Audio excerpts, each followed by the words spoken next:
Hi, this is doctor Anshita Singh Rathore. आज हम बात कर रहे हैं आर्टिकेरिया या हाइव्स के बारे में, जिसको हम आम भाषा में पित्त निकलना बोलते हैं, पित्त उछलना बोलते हैं। तो जैसे कि ये नेम बता रहा है पित्त निकलना, it is related with bile. Okay. और अगर हम इसको इंग्लिश में थोड़ा सा ट्रांसलेट करने की कोशिश करें तो इट इज़ अबाउट हिस्टामीन। कई बार हमारे बॉडी में हिस्टामीन एक तरह का एक केमिकल होता है जो हमारे बॉडी में ज़्यादा बनने लगता है, उसकी वजह से कुछ अलग अलग सिम्टम्स आने लगते हैं।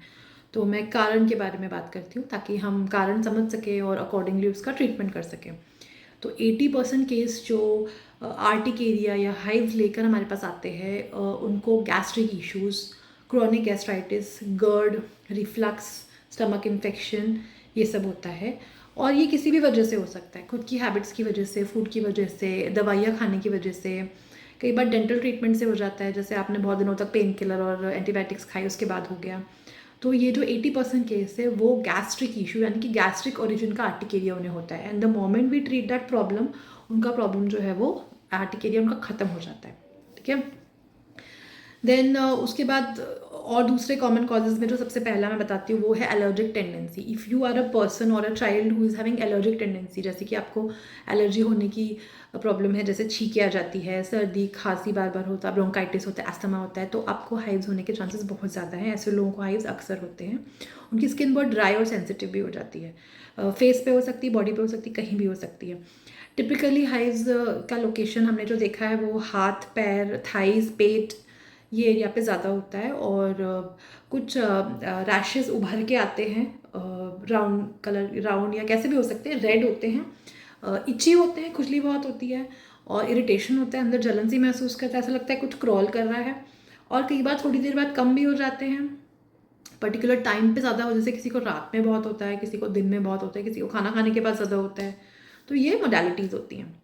एक और कारण है हाइव्स का, वो है स्ट्रेस। तो जो लोग हमेशा एनजाइटी और स्ट्रेस के इन्फ्लुएंस में है, रात को नींद नहीं होती है, बहुत ओवर थिंकिंग करते हैं, तो स्ट्रेस की वजह से भी होता है। कई बार नाइट शिफ्ट में काम करने वाले लोग जो ठीक से नहीं सो रहे हैं उन्हें भी होता है। सर्टन ड्रग्स, कुछ दवाइयों से भी होता है। तो यूजुअली आपके जो एलोपैथिक डॉक्टर्स है वो एक लिस्ट दे देते हैं आपको कि फला फला दवाइयों से आपको एलर्जी है, तो वो आप अवॉइड करिए, तो that can be avoided. Dust mites, dust mites यानी कि जैसे हमने एक बहुत बारीक से कीड़े होते हैं जो धूल वाली जगह पे होते हैं, धूल वाले पुराने कपड़े, वुलन ब्लैंकेट्स, गद्दे, मैट्रेस, बस की सीट, और ऐसी चीज़, पुरानी किताबें, ऐसी चीज़ें जहाँ धूल बसी हुई है वहाँ डस्ट माइट्स पैदा हो जाते हैं और वो भी एलर्जी कॉज करते हैं। तो अगर आप बहुत दिन बाद कोई ब्लैंकेट निकाल रहे हैं तो उसे धूप दिखा लीजिए या वॉश कर लीजिए, फिर यूज़ करिए, क्योंकि ये एक कॉमन रीज़न है। इसके अलावा फीवर के बाद भी कई बार रैशेज आते हैं, लेकिन वो आर्टिकेरिया फीवर की वजह से हुआ है और वो फीवर होते होते धीरे से वो ख़त्म हो जाता है, वो परमानेंट नहीं होता है, लॉन्ग टर्म नहीं होता है। डेंगू और कोविड वगैरह में ये रैश आती है, चिकनगुनिया में भी आई है, बच्चों को आती है ज़्यादा, बड़ों को भी आती है, बट वो परमानेंट नहीं है, वो चली जाती है, उसकी चिंता बिल्कुल मत करिए आप। ठीक है।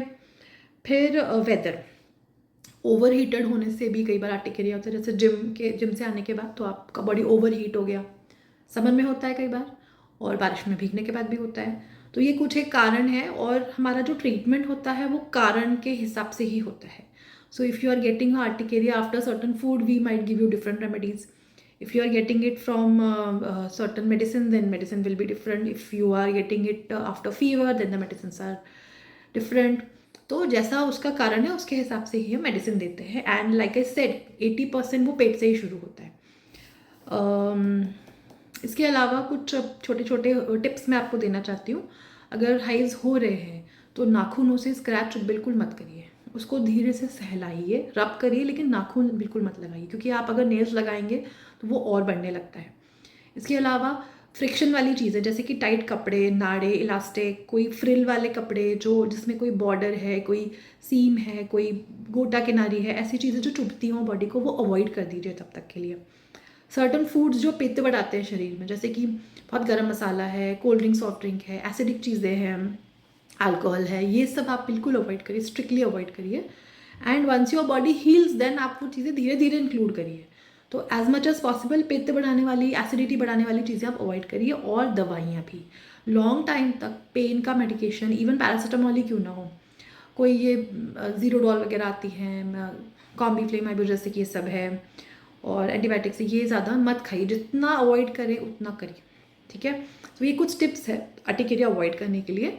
इसके अलावा आप अपने नियर बाय होम्योपैथ से मिलिए और इसका प्रॉपर ट्रीटमेंट करके लीजिए, क्योंकि अगर आप डर्मेट के पास जाएंगे, डर्मेटोलॉजिस्ट के पास, तो वो रूट कॉज पे ध्यान नहीं देके सिर्फ एक हिस्टामिन कम करने की दवा दे देंगे आपको, और एक क्या 3-4 भी दे देंगे, पर कई बार रिलीफ नहीं होता है उससे, एंड एंड में लोग स्टेरॉइड्स लेते हैं जिससे कि और डैमेज होता है।